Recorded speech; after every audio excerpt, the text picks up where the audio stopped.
Señoras y señores representantes de los medios, buenas noches. Agradezco su presencia y amable atención a esta conferencia de prensa. A nombre del Comité de Emergencias de la Organización Mundial de la Salud, presento a ustedes a los integrantes del Presidium. Presiden esta conferencia de prensa sobre la epidemia de influenza el doctor José Ángel Córdoba Villalobos, secretario de Salud, la embajadora Patricia Espinosa Cantellano, secretaria de Relaciones Exteriores, el licenciado Javier Lozano Alarcón, secretario de Trabajo y Previsión Social, el doctor Philip Lamy, representante de la OPS-OMS en México, el doctor Miguel Ángel Lezana Fernández, director general del Centro Nacional de Vigilancia Epidemiológica y Control de Enfermedades, y el doctor Guillermo Ruiz Palacios, jefe del Departamento de Infectología. Tiene la palabra el doctor José Ángel Córdoba Villalobos. Buenas noches a todas y a todos. A partir de la confirmación por parte del Comité de Emergencias de la Organización Mundial de la Salud de brotes de influenza porcina en los Estados Unidos, en México y en Canadá, y de su posible propagación a otros países, la directora general de la Organización Mundial de la Salud, doctora Margaret Chan, ha decidido elevar el nivel de alerta de la actual fase 3 a la fase 4. El enfoque recomendado en la fase 4 se concentra en la aplicación de medidas de mitigación. De conformidad con las normas sanitarias internacionales, la Organización Mundial de la Salud ha hecho un llamado para que intensifiquen las acciones de mitigación de la epidemia. Al mismo tiempo, esta organización recomendó no cerrar fronteras y no restringir los viajes internacionales. Vale la pena destacar que las autoridades mexicanas han actuado con toda oportunidad, yendo incluso más allá de los requerimientos internacionales, a fin de tomar todas las medidas necesarias para contener la propagación de la enfermedad, garantizar la atención médica y brindar información clara, transparente y oportuna a la población.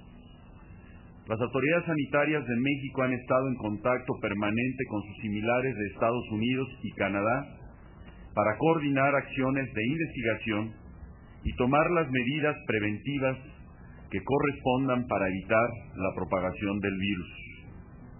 Los tres países han acordado sostener reuniones periódicas de coordinación e intercambio de información científica para enfrentar conjuntamente y con eficacia las actividades de prevención y de contención. Las medidas tomadas permiten mantener la continuidad en la actividad económica y laboral en el país y la seguridad en las relaciones comerciales y turísticas de México con el resto del mundo. El gobierno federal seguirá adoptando todas las medidas necesarias para mitigar la propagación del virus e informará a la sociedad, como hasta ahora, con oportunidad y transparencia sobre la evolución de esta contingencia y de las medidas adoptadas. Muchas gracias. Doctor, ¿quisiera usted designar los voceros? Quisiera hacer de su conocimiento que a partir del día de hoy fungirán también como voceros por parte de la Secretaría de Salud el doctor Guillermo Ruiz Palacios y Santos, quien me acompaña en la extrema izquierda mía, fundador y jefe del Departamento de Infectología del Instituto Nacional de Ciencias Médicas y Nutrición, Salvador Subirán. Recibió además el Premio Nacional de Ciencias y Artes en el 2007 en el área de Físico-Matemáticas y Naturales. Es un médico egresado de la Universidad Nacional Autónoma de México, con postdoctorado en la Universidad de Texas. Es profesor de infectología en la Facultad de Medicina de la UNAM. Es investigador del Departamento de Histología de la UNAM. En 2006, la revista más prestigiada de la ciencia médica internacional, The Lancet, seleccionó un artículo de investigación del doctor sobre rotavirus, resultado de la coordinación de 36 investigadores en 12 países, como el mejor trabajo publicado a nivel mundial entre 700,000 publicaciones. Encabezó él el equipo que desarrolló la primera vacuna eficaz contra el rotavirus. También nos apoyará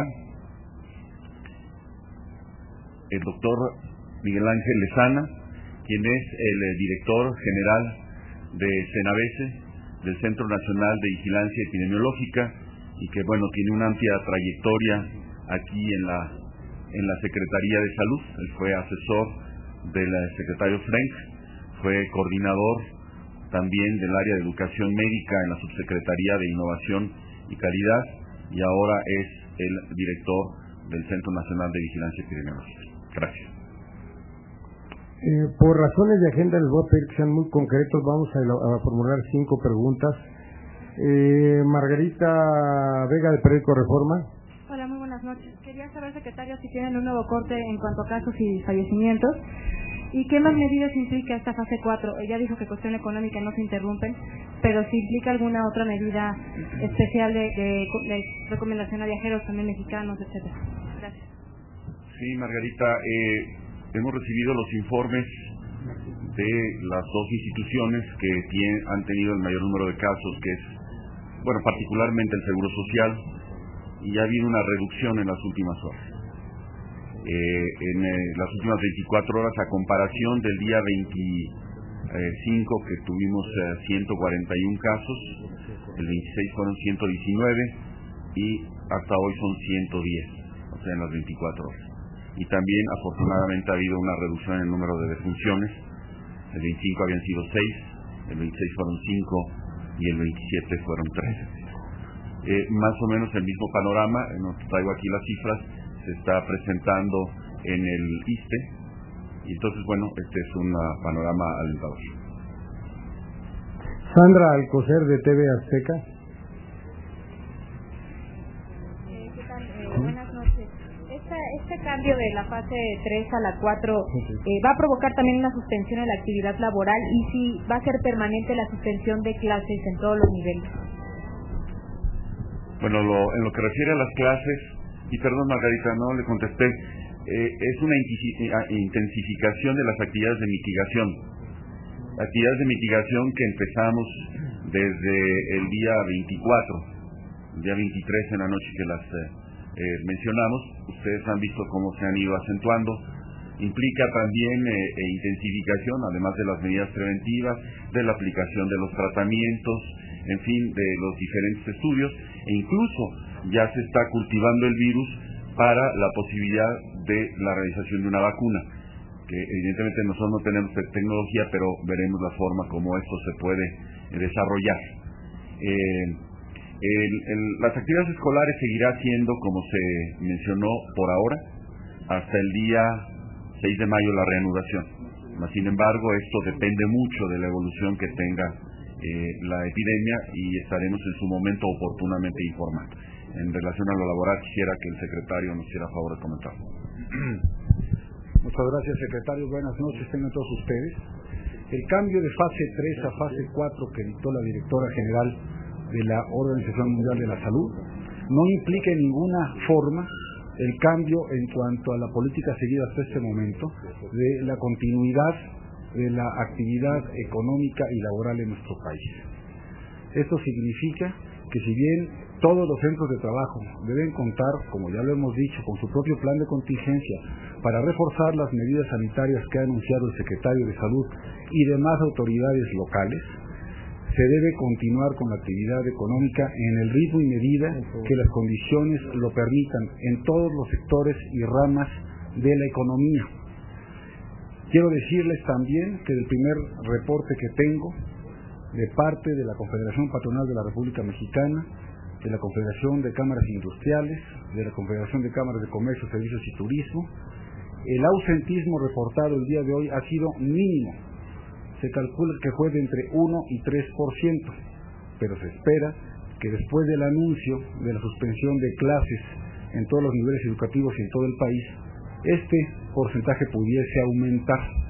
Ha habido una gran sensibilidad de parte de los empresarios, de los patrones, a efecto de mantener la relación laboral fluida, de ser comprensivos con las ausencias o retardos de quienes, siendo padres de familia, además de trabajadores, tienen la circunstancia de no contar con quien se puede encargar de sus hijos, dadas que las guarderías, las escuelas están cerradas.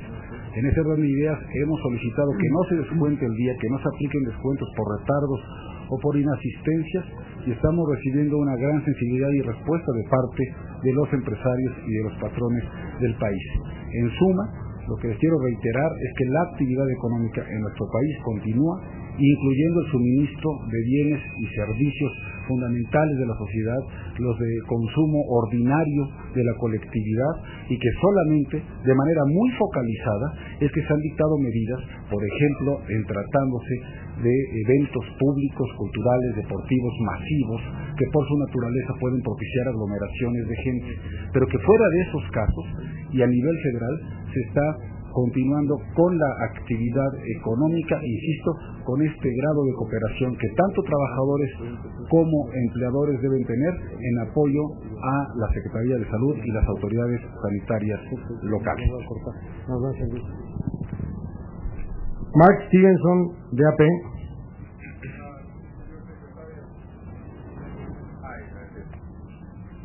Muy brevemente, hay razones para pensar que Perote o la región de Perote es el foco original de la infección. Se conservaron más muestras, se puede todavía estudiar. Este puede ser el foco dado que en marzo hubo casos atípicos. ¿Se conservaron muestras de esos o se puede exhumar cadáveres para estudiar si estos fueron porcinos? Y por último, ¿por qué entre el 13 y 18... o sea, la muerte de ese muchacho el 13, y las muestras no se mandan a la CDC hasta el 18? Estaban intentando hacer su propio análisis. ¿Y por qué sigue muriendo gente en los hospitales? ¿Porque llegan muy graves? Gracias.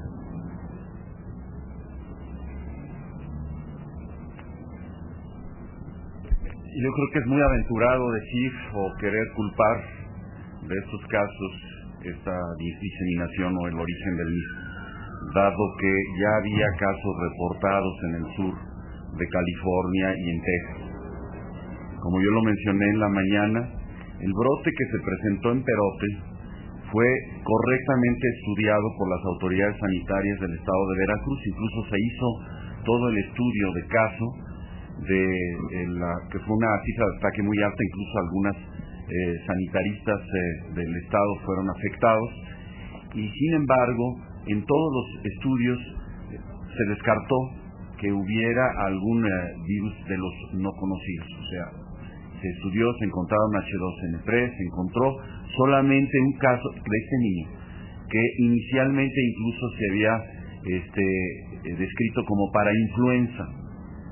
Sin embargo, todas esas muestras, que fueron alrededor de 20, o no 30, se guardaron y se enviaron al CDC. Y en particular llamó la atención esta muestra del niño porque tuvo crecimiento. Se enviaron al CDC y todas las muestras, a excepción de la del niño, que finalmente sí fue para influenza más virus porcino, fueron reportadas el día 23 de abril. Fue ese día cuando esta con otras muestras nos hacen detectar y establecer la alerta epidemiológica. Es el único caso, por cierto, en esa epidemia que hubo, en ese brote más bien dicho, no hubo fallecimientos y el niño está perfectamente bien. Se hicieron todos los estudios de caso, y bueno, también Zagarpa hizo sus estudios ahí de investigación de los tipos si había alguna contaminación, alguna gripe porcina, y no encontró nada. Tenemos los documentos que nos entregó el secretario y que corresponden precisamente a esas épocas en los animales. Ángel Martínez, perdón, porque pensamos que probablemente porque nuevamente están llegando tarde. Esto lo hemos mencionado, la eficacia del medicamento, y esto se ha insistido, es en los 2 primeros días. Por ello, estamos implementando a partir de mañana el estudio a través de pruebas rápidas que nos permitan establecer, por lo menos, aunque no tengamos el estudio genómico, la determinación que se trata de un virus A. Entonces, virus A en un paciente con síntoma igual a tratamiento inmediato. Esto para tratar de no perder tiempo. Se están adquiriendo 125,000 pruebas que nos permitirán además tener un monitoreo bastante adecuado, ya dado que su sensibilidad está alrededor de un 75%, pero de todas maneras los casos negativos pasarán al otro estudio, al estudio complementario, que hace un momento me informaban que mañana se podrían hacer ya 150,000 pruebas de estudios genómicos, y pasado mañana esperemos estar en condiciones, mañana llegan los equipos para completar los estudios, estaríamos en condiciones, esperamos, de hacer entre 500 y 600,000 pruebas. Entonces, ¿cómo? No, lo que pasó allí es que también el reporte epidemiológico del Estado, porque fue el caso de Oaxaca el que llamó la atención, también se los he relatado, se llegó a pensar incluso en el pequeñito de Perote, que podía corresponder a la colita de la influenza estacional.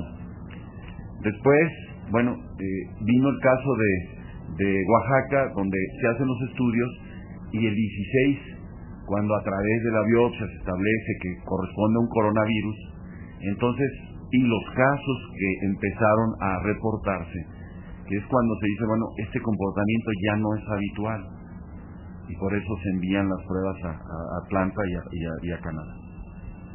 Ángel Martínez, de INER. Muy buenas noches. Son 3 preguntas muy concretas a cada uno de los secretarios. En primer lugar, preguntarle al secretario de Salud cuáles serían, si ya existen las condiciones con esta nueva fase, existen las condiciones para que se aplique el plan DN3, el plan Marina, con apoyos de brigadas médicas y brigadas sanitarias.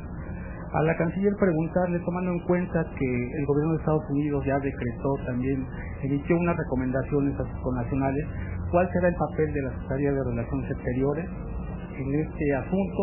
Saber más a fondo qué va a pasar con el tránsito de viajeros en esta nueva fase. Y en tercer lugar, al secretario del Trabajo, saber qué pasará con aquellas mujeres embarazadas que en algunos casos se ha reportado son obligadas a laborar en distintas factorías o empresas. Primero las damas. Gracias, muy buenas noches a todas y a todos.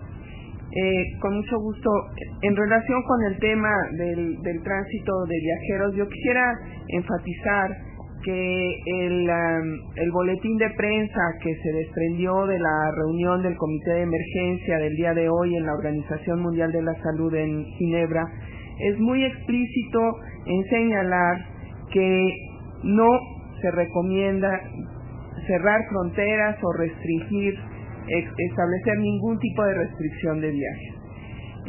Y quiero decir que esto aplica no solamente a las personas, sino también al tráfico de mercancías.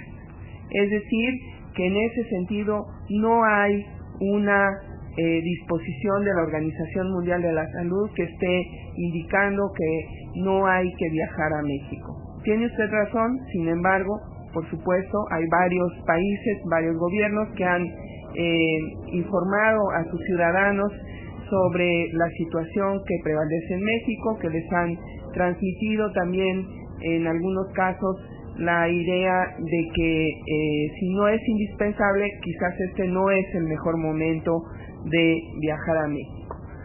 Nosotros estamos en la Secretaría de Relaciones Exteriores desempeñando varias tareas. En primer lugar, una tarea de facilitador con las autoridades de la OMS, con quienes estamos en muy estrecho contacto. Facilitador digo porque realmente el contacto directo del secretario José Ángel Córdoba con la doctora Chang es prácticamente diario, pero nuestra misión en Ginebra también lo está haciendo y muy pendientes de poder apoyar y proveer de información y de cualquier tipo de apoyo que se requiera. En segundo lugar, pues también nuestra función a través de nuestras embajadas de difundir la información oficial, de difundir los mensajes oficiales del Gobierno de México sobre la situación que está prevaleciendo en este momento, responder dudas de ciudadanos de otros países que quieren viajar a México y que entonces se acercan también a nuestras representaciones para saber qué es lo que pueden esperar o a qué se van a enfrentar cuando llegan a nuestro país.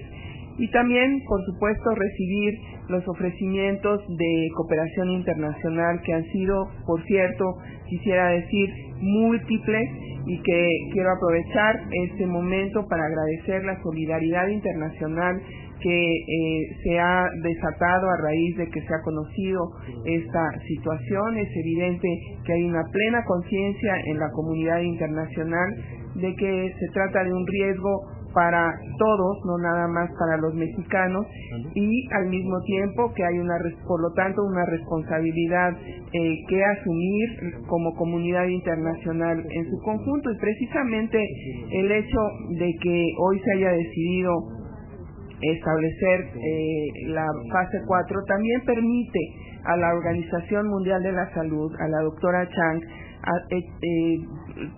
acceder a algunos recursos y algunas capacidades, algunas facultades que de otra manera no podría, en términos, por ejemplo, de provisión de medicamentos, en un momento dado que hubiera necesidad, no digo en México, en otros lugares donde se estuviera presentando esta enfermedad, entonces que se pudiera entonces tener la capacidad de activar la cooperación para atacar ese fenómeno. Es decir, sobre todo, este tema es valioso para la OMS porque le permite consolidar y fortalecer su capacidad de movilización de cooperación internacional y de acción coordinada de los gobiernos. Gracias.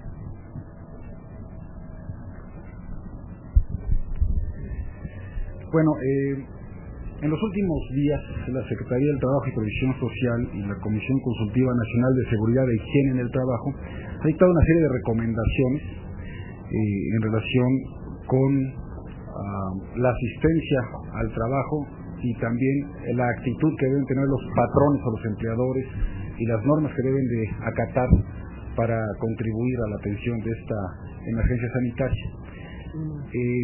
Yo reitero que se le recomienda fuertemente a los trabajadores que si tienen síntomas que pudieran configurar el cuadro de influenza que ha descrito puntualmente la Secretaría de Salud, no se presenten a trabajar y en lugar de ello acudan al centro de salud que les corresponda para ser examinados y en su caso para que se aplique con toda oportunidad el tratamiento tal como lo ha descrito el señor Secretario de Salud. Segundo, que precisamente por la suspensión de clases que se ha anunciado en todo el país, no lleven a sus hijos a los centros de trabajo. Esta es una recomendación también muy seria que se hace, porque de lo que se trata es de prevenir el contacto de nuestros niños y jóvenes con multitudes, con aglomeraciones, con otro tipo de personas, el contacto físico, el transporte público en exceso.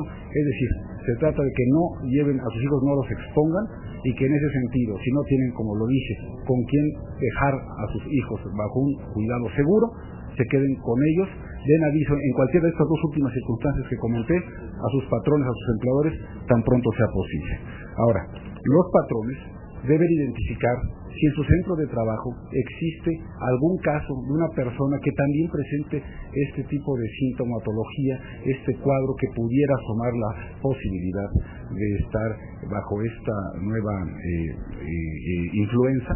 Y en ese orden de ideas, primero lo que corresponde es aislarlo de inmediato del resto de los trabajadores y segundo, que lo remitan al centro de salud que les corresponda, claro, con la lógica de que se les otorgue el certificado de incapacidad correspondiente para que no tengan una merma por lo que hace a los ingresos y prestaciones ese trabajador. Hice puntualmente una sugerencia, una recomendación, por lo que hace a mujeres embarazadas y a mujeres, a madres en periodo de lactancia. Es muy importante que se tenga una especial consideración para con ellas. Es recomendable incluso que no asistan a su centro de trabajo, que haya una consideración especial, una sensibilidad muy particular hacia las madres trabajadoras que están en periodo de lactancia o están embarazadas, a efecto de no tener una exposición excesiva al riesgo. Pero también lo que le hemos sugerido a los empleadores, a los patrones, que si bien vamos a tratar de mantener con absoluta regularidad lo más que se pueda la actividad económica y la actividad laboral en nuestro país, sí deben buscar, por ejemplo, los horarios escalonados, deben identificar cuáles áreas dentro de sus centros de trabajo, de las empresas, de sus negocios, pueden ser prescindibles en estos días para efectos de que no acuda todo el personal necesariamente a trabajar todos al mismo tiempo en esta etapa de contingencia, que puedan permitirle en la medida de lo posible a la gente que trabaje desde el hogar a través del uso de las tecnologías de la información y las comunicaciones. Y desde luego, y por último, pues la recomendación de que no celebren asambleas, reuniones masivas, colectivas, y esto va también para las organizaciones obreras, que con todo respeto lo digo, sabedor de que se avecina el 1 de mayo y que se han anunciado una serie de concentraciones y reuniones en conmemoración de esta fecha tan importante en nuestro calendario cívico, que sí se tomen en cuenta las recomendaciones que ha hecho la Secretaría de Salud al respecto. Les cuento. Gabriela, doctor, perdón. Gracias. Quisiera aprovechar para manifestar también nuestras condolencias para todas aquellas familias que han perdido algún ser querido en esta epidemia. Estamos solidariamente y fraternalmente con ellos. En relación al plan de N3, no se ha establecido, aunque es una situación de emergencia sanitaria, no es propiamente una situación de desastre, pero hemos tenido el apoyo fundamental y muy importante de los militares, ustedes lo han visto, para la distribución de los cubrebocas, entre otros, por no mencionar varias acciones. Y quisiera también decirles que la Secretaría de Marina ha puesto a disposición de la ciudadanía unos hospitales también, en donde tendremos la capacidad, esperemos no necesitarla, de concentrar enfermos si hubiera esta necesidad, y que también las caravanas para la salud de diferentes estados de la República van a estar a partir de mañana aquí en el Distrito Federal y en el Estado de México para poder acercarse a la gente y también tratar de evitarles los traslados y poderlas atender lo más cerca de su domicilio. Gabriela Granados, de NHK.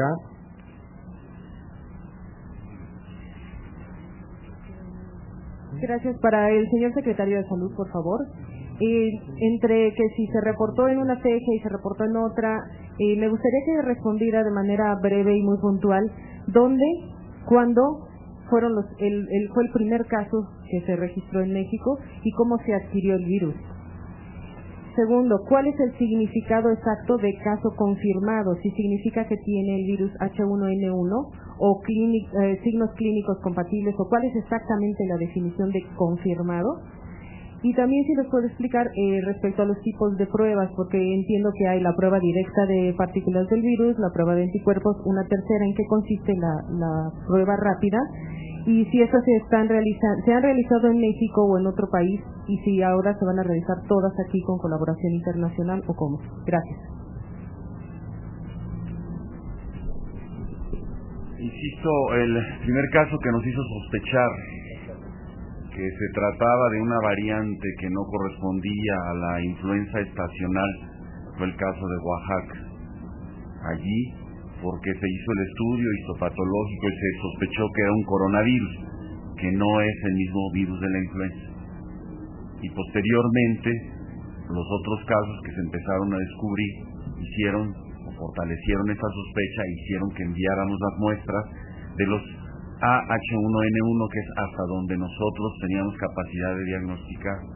Estas muestras fueron estudiadas en Canadá y en Atlanta, y fue donde nos reportaron el 23 de abril a las 3 de la tarde que estábamos en presencia de un virus diferente. Incluso nos mandaron el genoma a través del correo electrónico.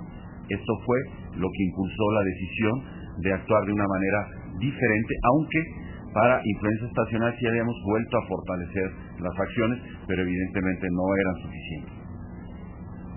¿Dónde se adquirió el virus? No sabemos. O sea, si vinieron alguien de California o alguien fue de México a California, no tenemos ese dato hasta ahora.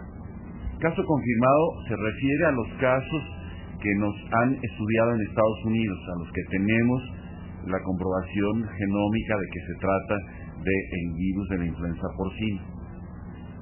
Sin embargo, como se nos mencionaba, ya a partir de mañana tendremos una mayor capacidad, y sobre todo en los días subsiguientes, de poder hacer esta prueba prácticamente a 500 pacientes diarios a partir de miércoles o jueves. Esta es la prueba molecular que se hace directamente del virus y en donde estamos teniendo el apoyo de Canadá y de la OMS, ¿sí? La prueba indirecta es la prueba rápida, que para poder tener una decisión inmediata en los lugares de primer contacto, como puede ser un centro de salud, la vamos a distribuir de tal forma que una persona, si llega con síntomas que al médico le sugiere, le tome la prueba de inmediato y si es A, de inmediato le dé el tratamiento. Ya no se espere ninguna confirmación, pero de todas maneras mande la muestra para que se hagan los estudios moleculares. Señora,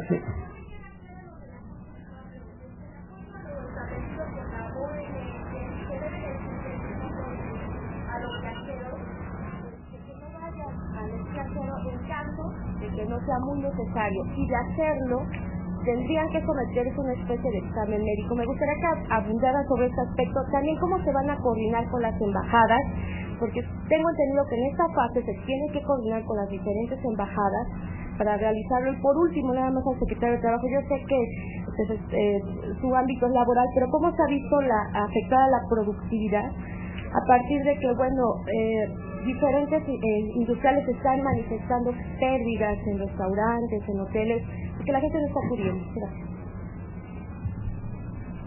Bueno, esto ya lo hemos también mencionado. La sugerencia de evitar los viajes innecesarios y los viajes a la Ciudad de México, la gente que no los requiere, se han dado, pero no hay una prohibición ni de entrada del extranjero ni de salida. Sí hay una vigilancia activa que ustedes se han dado cuenta probablemente, particularmente en los dos aeropuertos, México y Toluca. Y entonces se hace la recomendación y las gentes de que se vayan mejor a ver al doctor, y en el caso de los que llegan también que pudieran tener un problema para que sean revisados. Sí hay médicos.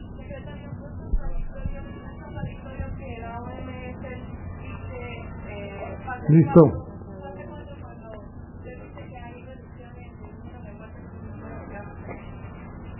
La mañana dimos una cifra, señor.